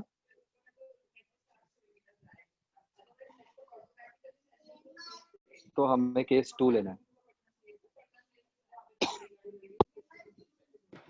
ये तो इसके बाद क्वेश्चन पॉइंटिंग पूछा क्या था? Magnitude of potential difference. हाँ, तो ब्लू वेक्टर का वाई कंपोनेंट इस इंस्टेंट पे क्या हो रहा है? कम हो रहा है, ज्यादा हो रहा है?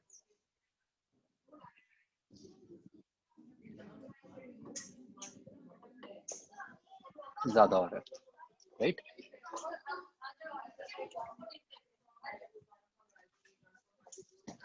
हाँ, अभी किसी ने कुछ अनम्यूट किया था, क्या पूछ रहे थे?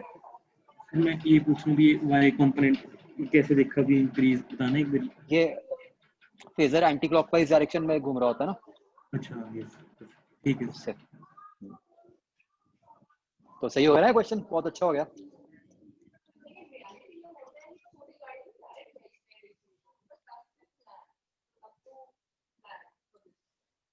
मैथमेटिकली तो बहुत कॉम्प्लेक्स हो गया होगा।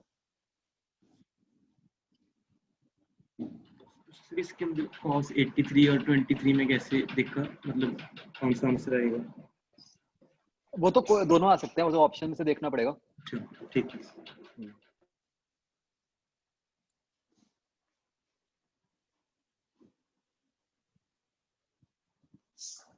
बच्चों मैं ना आपको सही टाइम पे दिखाऊंगा कि कितने क्वेश्चंस ऐसे होते हैं जो मैं सही और अच्छे कहता हूँ और वो आईआईटी में आते हैं। तो इसको जो मर्जी कह लो, बट बाई चांस ऐसा है कि इस मामले में मेरी इंट्यूशन अच्छी है।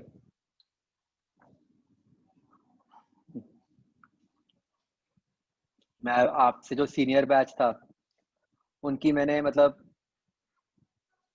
जस्ट लास्ट वीक में रिवीजन क्लास ली थी और उसमें मैंने उनको बोला कि हाँ इस टाइप का क्वेश्चन आने का बहुत चांस होता है, और वही आ गया बाई चांस। तो आईआईटी में तो ऐसा एक भी क्वेश्चन आना बहुत ही मतलब वो होता है। तो मतलब मैं अभी आपको क्वेश्चंस बताना नहीं चाहता, मैं आपको ऐसे मतलब एटलीस्ट 4 से 5 क्वेश्चंस बता सकता हूँ जो मैंने आपको मतलब क्लास में बोला है कि हाँ भाई ये कंसेप्ट इंपॉर्टेंट है, इस टाइप के क्वेश्चंस आते हैं, और वो सीधा सीधा आए हुए हैं।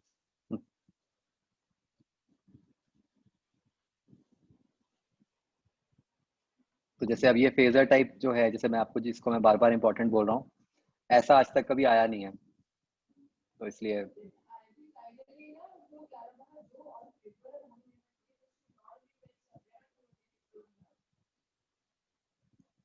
ओके। तो और बच्चों जिस टाइप का क्वेश्चन नहीं आया है और जो बन सकता है आराम से, आप ये ट्राई करना।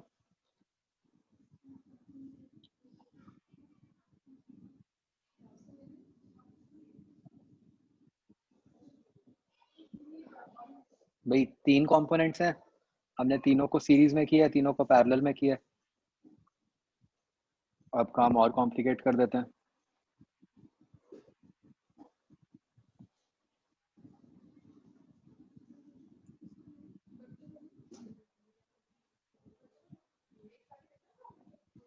Like this.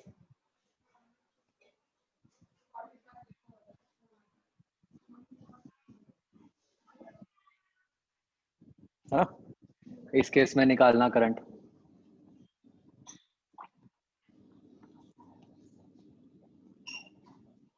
ओके, एक यस मैंने आपको पिछली क्लास में दिया हुआ था, वो भी इकट्ठे करेंगे, ये सारे डिस्कस। ये वाला हो गया, एक पिछली क्लास में दिया था ना मैंने आपको, वो वायर्स वाला, काइनेटिक एनर्जी वाला। कोई एक जना प्लीज ये नोट करते रहना, ठीक है? मैं इकट्ठे एक बार करा दूंगा आपको सारे।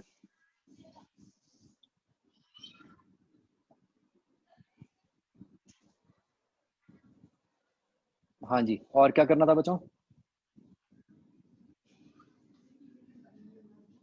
AC exercise 2।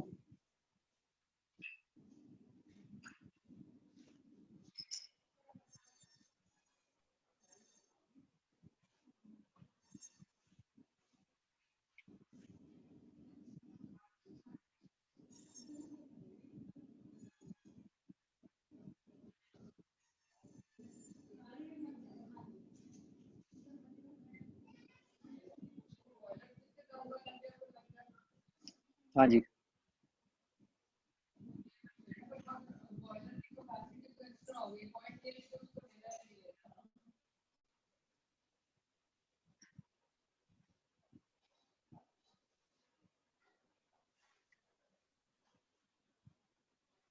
हाँ जिसके डाउट्स नहीं है बच्चों वो जा सकते हैं।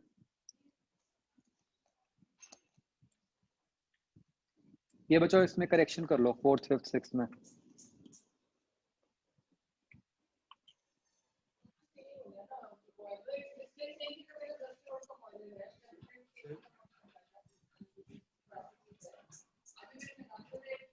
यस, कोई कुछ कह रहा है?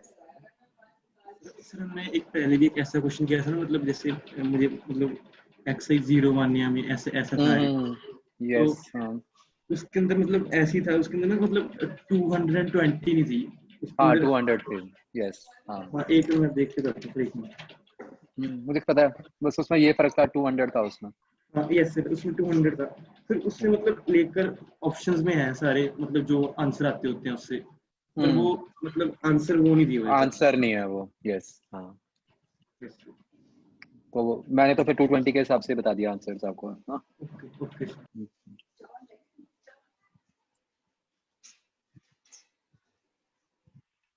हाँ बच्चों आगे।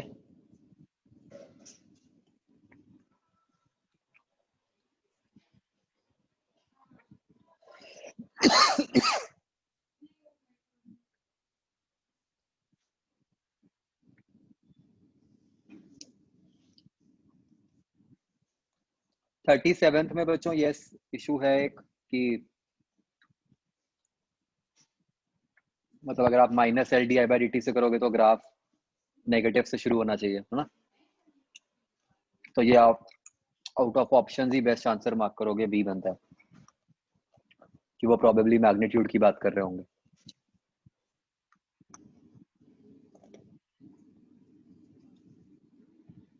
राइट आगे।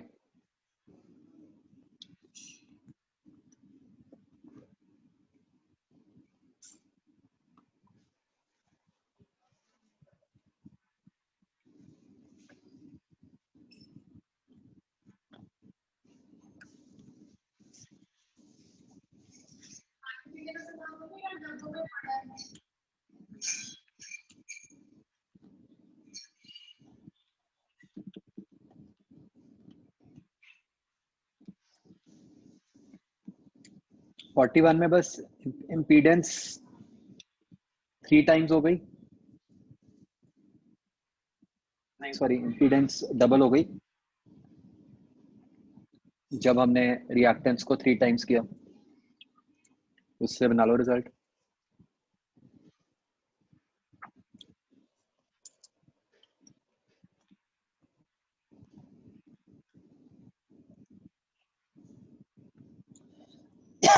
फिफ्टियथ क्वेश्चन बच्चों, चोक कॉइल क्या होता है? Basically it is an inductor, ठीक है। तो हम उसकी इंडक्टेंस तो हाई चाहते ही हैं, resistance is a by product जो कि हम आइडियली चाहते नहीं है, बस आ जाता है। तो रेजिस्टेंस हम कम चाहेंगे।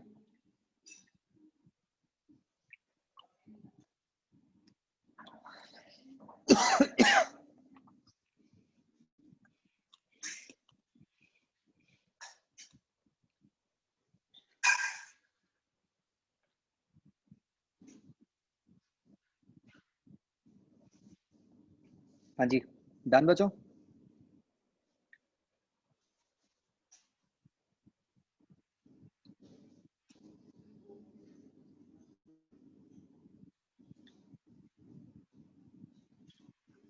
ईएमआई की भी करनी है एक्सरसाइज 2।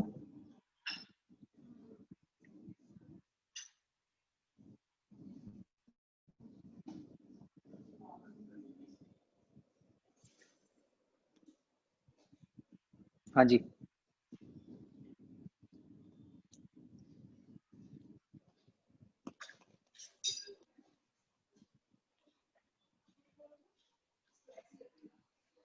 40th क्वेश्चन से पहले और कोई डाउट?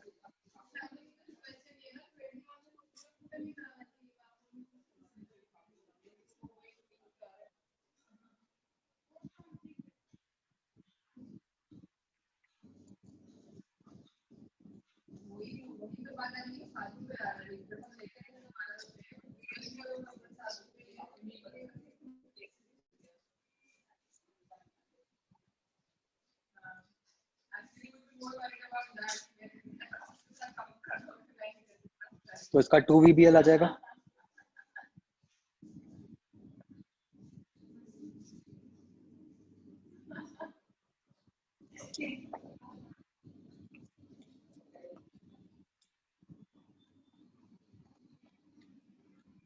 समझ आ गया 2 VBL कैसे बना?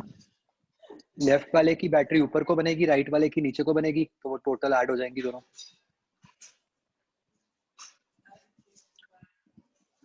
No? 20th क्वेश्चन,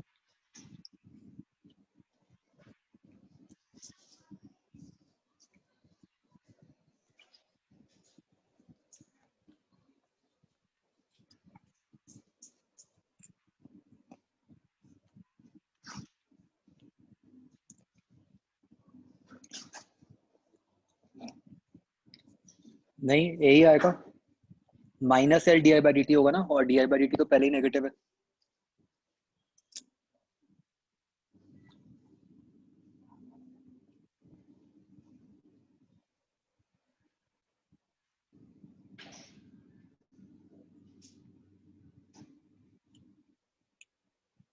और कोई क्वेश्चन बचो?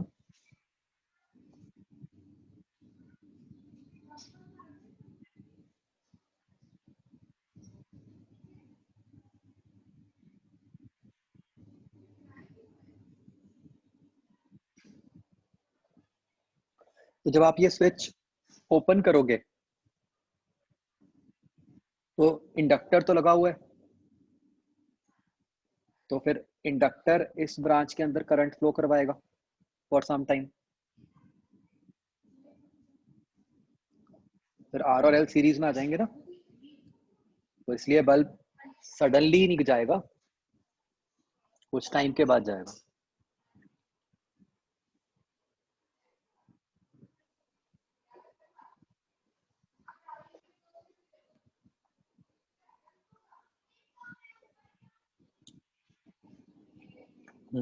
बी आंसर आएगा।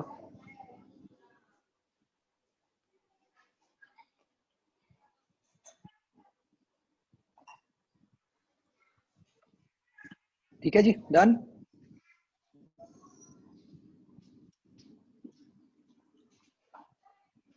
चलो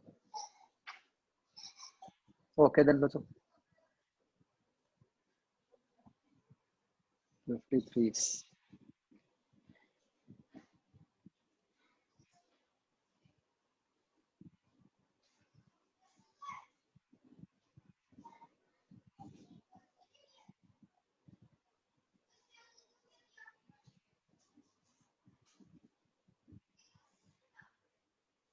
तो ये ऑप्शन से आइडिया लगाना है हमें।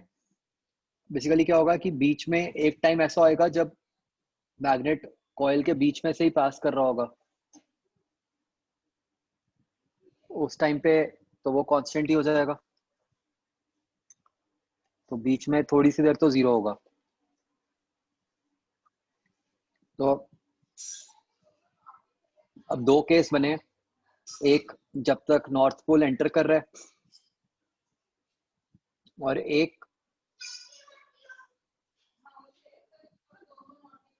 जब वो नॉर्थ पोल एग्जिट करना शुरू कर देगा।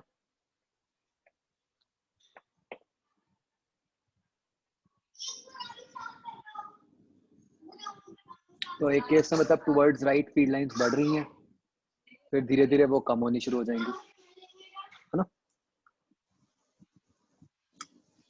तो उसके हिसाब से बताओ बेस्ट ऑप्शन कौन सी बनी?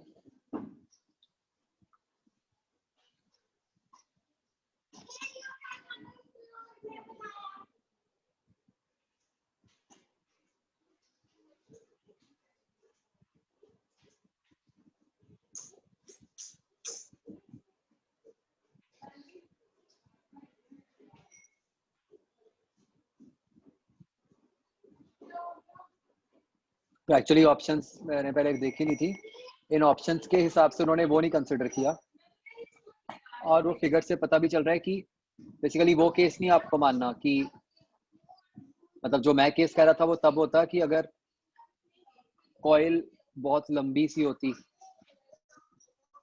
और मैग्नेट बीच में आ जाता, तब ऐसा होता कि बीच में कुछ देर के लिए फ्लक्स कांस्टेंट हो जाती। बट अगर कॉइल छोटी होगी फिर तो ऐसा नहीं होगा, और वो फिगर से दिख भी रहा है, और वो ऑप्शन से बात और क्लियर हो रही है, राइट।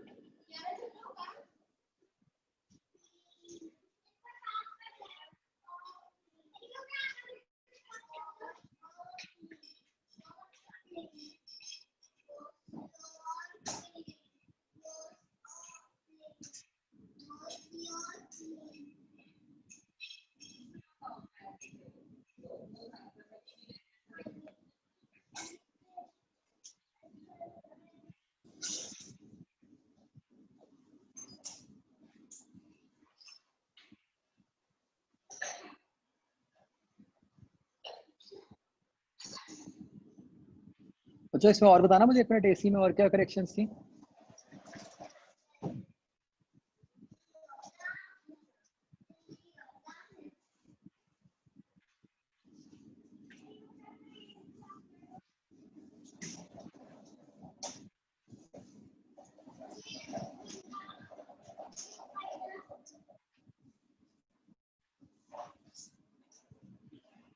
निखिल आप कौन सा कह रहे थे? थर्ड इंटीजर किसका?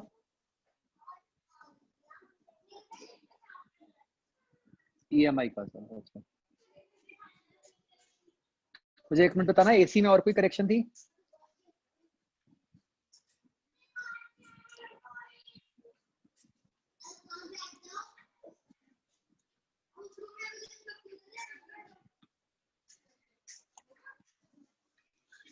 चल बाद में देख लेंगे।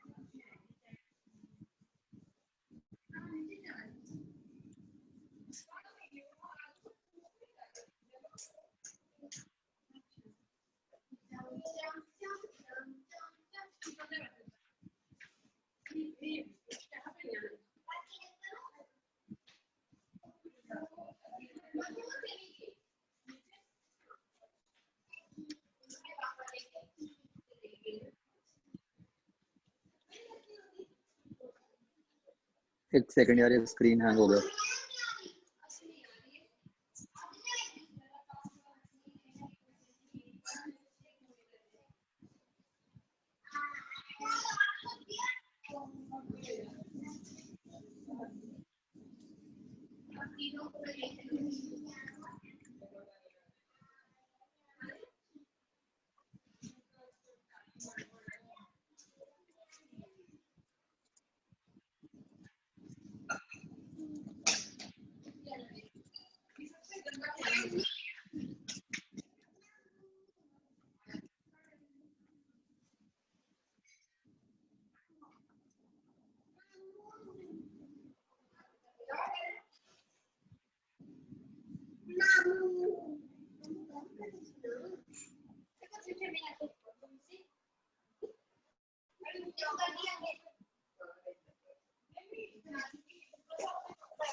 निखिल इंटीजर थर्ड ना?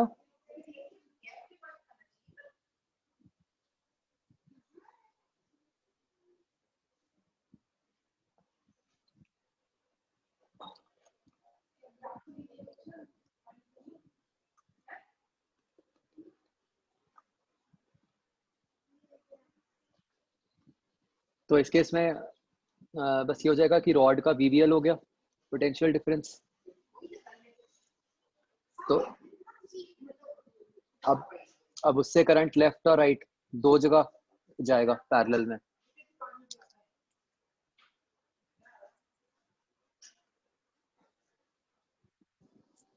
मतलब लेफ्ट और राइट वाली ब्रांचेस में 2 ओम रेजिस्टेंस बन गई ना उनकी।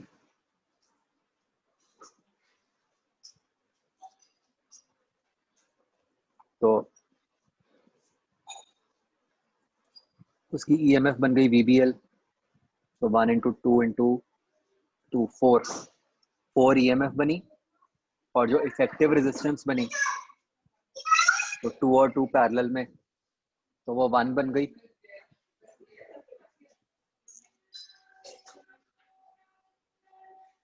तो जो करंट हुआ उसके थ्रू वो 4 हो गया, तो फिर वो IBL।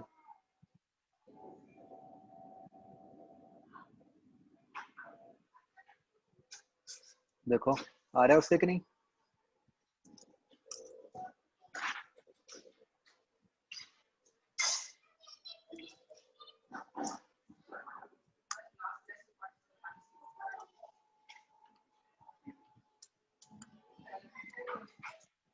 हाँ भाई निखिल बोलो।